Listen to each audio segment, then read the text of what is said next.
Day 4. नमस्ते सबैजनालाई। आज चाहिँ मेरो डे 4। हजुरहरूलाई मेरो मिनी भिडियोमा स्वागत छ। आज पनि म सधैँ जस्तो उठेर पूजा गरे, दियो बाले, अनि मेरो छोरीलाई उठाए, अनि मेरो सधैँको ड्युटी अब बिहान त्यही त हो नि, हजुरहरूको पनि त्यस्तै हो, सबैको त्यस्तै हो। बनाए मैले, अनि मेरो सानो कक्षा छ क्रिस्टलको, कक्षामा पानी फेरे, यता खाना पनि पाक्दैछ, अनि खाना पाक्दैछ। अनि मैले चाहिँ सबैभन्दा पहिले आज राजमाको दाल बसाउँदैछु।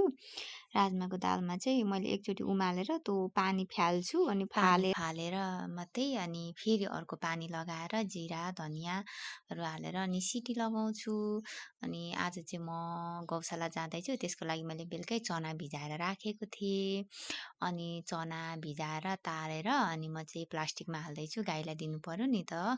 त्यही भएर आज चाहिँ मेरो अलिकति धेरै काम छ। म नानीलाई स्कुल पुऱ्याएर उतै म पनि निस्किन्छु। त्यही भएर म हतार सबै थोक आफ्नो काम पानी पनि तताउनुलाई तताइराख्छु। हामी चाहिँ तताएकै पानी खान्छौँ, त्यही भएर पहिले पानी तताउँदै गर्छु। पानी तताएर अनि म यहाँनिर पर्दाहरू खोल्छु, पर्दाहरू खोलेको थिएन, त्यही भएर। अनि यता फेरि किचनमा यता भात पाक्दैछ, अनि आलु पनि धुनु आँटेको मैले नानीलाई पनि पकाइदिनुलाई, अनि गौशाला पनि लानुलाई।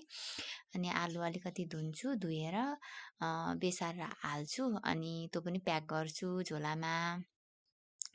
अनि यता दाल सिटी लाग्दैछ, अनि भात पनि पाक्दैछ। यता अनि म आलु काट्नुलाई रेडी गर्छु, नानीलाई सब्जी पकाउनुलाई पनि। अनि काटकुट गरेर आज चाहिँ मैले उसलाई सब्जीमा आलु र साग पकाइदिनु आँटेको। यता दाल पाक्दैछ, अनि उसलाई चाहिँ जे पकाए पनि हुन्छ। खाना चाहिँ उसलाई प्राय त्यस्तो उसले कम्प्लेन गर्दैन। उसलाई स्न्याक्स चाहिँ अलिकति उसले भने जस्तो चाहिन्छ, नभए त खानाहरू चाहिँ उसले सादै खान्छ, राम्रैसँग मन पराउँछ। जे पकाइदिए पनि त्यस्तो नटखट गर्दैन। अनि मैले यता आलुलाई पनि सकिहाल्छु काम भनेर, अनि आलुको पनि मैले काम सकिहाल्छु। यता खाना पनि पाक्दै गर्छ, त्यसो गर्दा आफूलाई टाइम पनि हुन्छ नि त। त्यही भएर अनि हजुरहरू चाहिँ बिहान कसरी गर्नुहुन्छ, कसरी बिताउनुहुन्छ, कमेन्ट गर्नुहोला। म चाहिँ यस्तै गर्छु। अनि सब्जी पनि मेरो पाक्छ, सादा तरिकाले नै पकाउँछु सब्जी पनि। अब मेरो छोरी आएर यहाँ म आज उसले बिस्कुट लाने भन्दैछ, अनि बिस्कुट लान्छु मामु भनेर। अनि अस्तिको अलिकति चिजबल पनि थियो, त्यो पनि बिस्कुट चिजबल लान्छु भनेर उसले उहाँ आफ्नो। म चाहिँ जङ्क फुड नलैजाऊ भन्छु, ऊ चाहिँ मान्दैन। खालि कहिलेकाहीँ त हो नि मामु, कहिलेकाहीँ त जङ्क फुड लान्छु न भन्छ। ठिकै छ नि त, अब कहिलेकाहीँ लैजाऊ न त भनेर अनि उसलाई रेडी गरिदिएँ। यता नट्सहरू पनि भिजाएको थिएँ, अनि खाऊ भनेर मैले पठाइदिएको थिएँ। अनि आज चाहिँ मैले त्यति केलाइदिनँ, अलिअलि मात्रै केलाइदिएको थिएँ। उहाँ उसले आफै केलाउँदै खाँदैछ, अनि त्यतिकै खाँदा पनि हुन्छ भनेर मैले भनेको। उहाँ खाँदिनँ मामु, अलिकति नटखट गर्छ। अनि र पनि अब खुवाउनु पर्यो नि त नानीलाई, हेल्थ वाइज भनेर। अनि उसलाई हेल्दी फ्रुट्स भनेर फकाउँदै खुवाउँदैछु। अनि यता मेरो अर्को काम पनि यहाँ आलु हालिहाल्छु भनेर, काम सकिहाल्छु भनेर मैले यता काम सकेँ। अनि मैले बेलुका रोटी चाहिँ बेलुकै पकाएर राखेको थिएँ, अनि त्यही भएर सजिलो भयो। अनि बेलुका रोटी बेलेर पकाएर राखेर अनि बिहान छिटो हुन्छ भनेर यता राजमा पनि पाएको। राजमालाई चाहिँ रेडी गर्दैछु, अनि अदुवा लसुन हालेर कुटेर, अनि अलिकति तेल बेसार हालेर म चाहिँ सादा तरिकाले बनाउँछु। अब हामीलाई त मिठै लाग्छ, हजुरहरूलाई कसरी लाग्छ।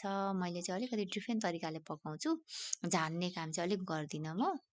अनि जुस बनाउनुलाई म रेडी गर्दैछु, जुस बनाएँ, अनि मैले जुस खाएँ। उसले चाहिँ आज जुस नखाने मामु भनेर, अनि उसले राजमा दाल र उसले भुजा खायो। अनि मेरो प्लान्टहरूमा सुक्खा हुन्छ, यहाँ चाहिँ पानी पर्दैन, बाहिर चाहिँ पानी परिरहेको छ र गमलाहरूमा चाहिँ हाल्नु पर्दैन, यिनीहरूलाई चाहिँ हाल्नुपर्छ। अनि म पनि सँगसँगै जाने भनेर रेडी हुन लागेँ।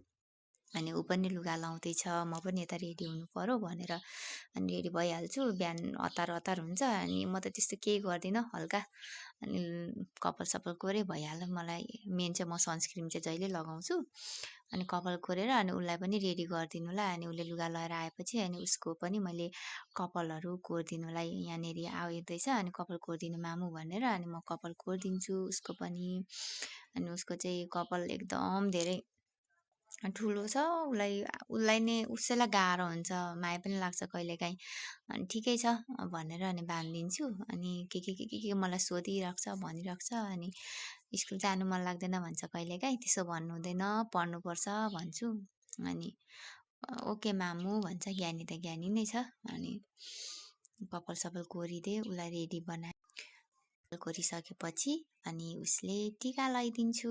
टिका लगाइदिएपछि अनि हामी तल झर्छौँ। अनि दुईजनै तल झर्छौँ निस्किनुलाई। अनि उसलाई मैले वाटर बोतलहरू भर्दै गर है भन्छु। अनि ऊ ओके मामु भनेर तल जान्छ। अनि जुत्ताहरू लाउँछ। अनि हामी आमा छोरी हिँड्यौँ। उसको चाहिँ स्कुटरमा हिँड्छ। अनि उसको गाडीमा आज म सँगै गएको नि त। अनि ऊ आज धेरै एक्साइटेड भइरहेको छ। अनि उसको साथीहरूको अगाडि पनि ऊ पुरा अर्कै भइरहेको छ। आज म उसको गाडीमा गएको सादा बाटोसम्म चाहिँ। अनि म ओर्लेपछि बाई बाई गरेँ। अनि म जाँदा जाँदै पानी पर्नु थाल्यो। अनि अलिअलि मात्रै पानी पर्दै थियो, भरे त धेरै पर्यो। अनि म पनि पशुपति पुगेँ, गौशाला पुगेँ। अनि गाईहरूलाई मैले लगेको कुराहरू दिएँ। अनि मान्छेहरू त्यति धेरै हुनुहुन्न थियो अस्ति नै जस्तो। अब म जानु चाहिँ गइरहेको छु प्रायः, आज चाहिँ अलिक मान्छे हुनुहुन्न थियो। अनि मैले लगेको कुराहरू गाईलाई दिएँ। गाईहरूले पनि सबैले मजाले खायो। अनि एकदमै खुसी लाग्यो, किनभने अगाडि म गएको थिएँ, त्यतिखेर जाँदा चाहिँ नानीको बर्थडेमा मैले लगेको थिएँ। अनि त्यतिखेर चाहिँ ठ्याक्कै औँसी परेको रहेछ। औँसीको दिन चाहिँ एकदम धेरै गाईको सेवा गर्नुलाई त्यहाँ मान्छेहरू कति धेरै आउनुहुन्छ। अनि त्यतिखेर चाहिँ लगेको कुराहरू अलिकति अब धेरै भएको होला नि। अनि सबैले दिएर होला, अलिक कम खाने। अनि आज त यति मजाले खाएको सबै गाई गोरुहरूले एकदमै धेरै मजाले खाए लगेको। अनि अरूजना पनि आउनुभएको थियो, अरूहरूले पनि खुवाउनु हुँदै थियो एक दुईजना। अनि मैले लगेको जति त्यो सबै कस्तो मजाले खायो, खुसी लाग्यो एकदमै मजाले। गाईले पनि खायो, त्यही भएर अनि गाईलाई दिँदै थिएँ। अनि एउटा बहिनी त्यहाँनिर म गइरहेको छु नि त त्यहाँनिर गौशाला। अनि त्यहाँको एकजना बहिनीले चाहिँ मलाई सोध्नु हुँदै थियो, नानी आउनु भएन, नानी ल्याउनु भएन भनेर मेरो छोरीलाई सोध्नु हुँदै थियो। अनि नानी स्कुल गयो, स्कुल नगएको भए चाहिँ लिएर आउँथेँ, छुट्टी भएको भए चाहिँ भने मैले भन्नुभयो। अनि त्यहाँ जहिले जाँदाखेरि नानीलाई चाहिँ जहिले सोध्नुहुन्छ कि त्यहाँको दिदीबहिनीहरूले। अनि ऊ एकदम बोलाइलो छ नि त मेरो छोरी, जोसँग पनि बोलिहाल्छ। अनि गाईहरूलाई सबै दिइसकेपछि म पनि अनि फर्किएपछि अनि बाटोमा जाँदै थिएँ, उता परेवाला चारो दिनु भनेर जाँदै थिएँ। त्यहाँनिर बाटोमा बाँदरहरू देखेँ, कति राम्रो, कति क्युट, हेर्नु न बच्चाहरू कति त्यो के माया लाग्दो पानी परिरहेको थियो। अनि त्यो मान्छेहरूले के दिएको रहेछ, खाँदै थियो कि बिचरा।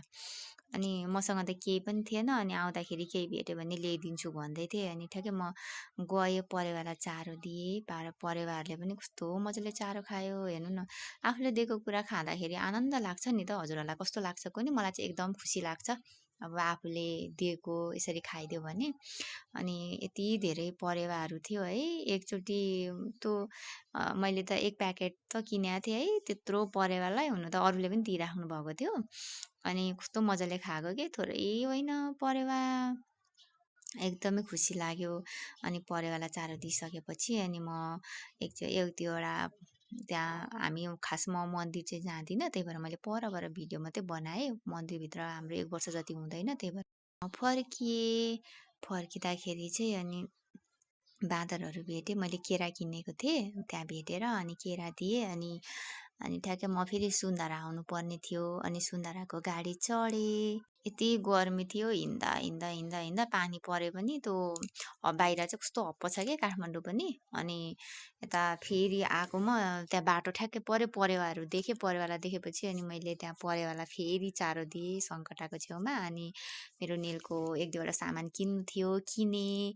अनि मेरो मोबाइलको कभर पनि फेर्नु पर्ने थियो, अस्ति किनेको ठाउँमा आएको छ भन्नुहुँदै थियो। अनि त्यता म जान्छु भन्दै अनि मलाई कस्तो भोक लागिरहेको थियो, बिहानै हिँडेको। अनि टिपटपमा अनि पुरी तरकारी खाएँ, नानीलाई अलिकति केही मिठाई किनिदिएँ। अनि मेरो कभर फेरेँ। अनि म घर फर्केँ। By by.